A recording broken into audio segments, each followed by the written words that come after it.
भाइ अबुनुले गाडी चटक्कै पारे हेर्नु त धोएर यस्तो हुनुपर्छ नि केटा जाँगारिलो छ नि मान्छे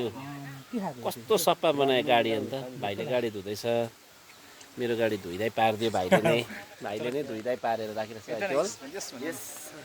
यस्तो हुन्छ नि खास केटाहरू हो नि त ह्यान्डसम है केटा हो साङपाङ राणा साङपाङ हो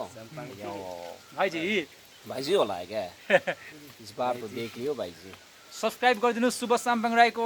एउटा फेरि उयो भएको छ अनलक भएको छ सब्सक्रिप्सनको हो एड भएको छ बटन सब्सक्राइब गरिदिनुहोस् मन्थली कति पर्छ त्यस्तै 45 पर्छ होला हो सब्सक्राइब गरिदिनुहोस् फेसबुकमा follow subscribe share comment like गर्नुहोस्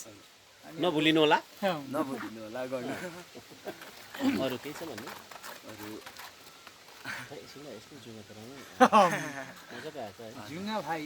जुङ्गा भाइ हो र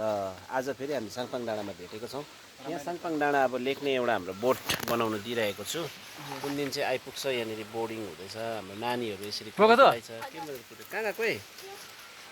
कुद्दैछ ठुलो भयो हाम्रो नानी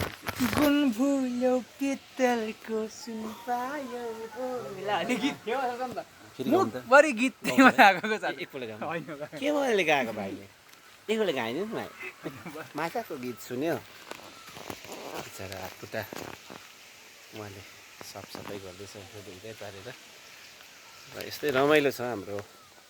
मामलिङ टोलको युथहरू हेर युथ जवानहरू ओ भाइजीहरू हो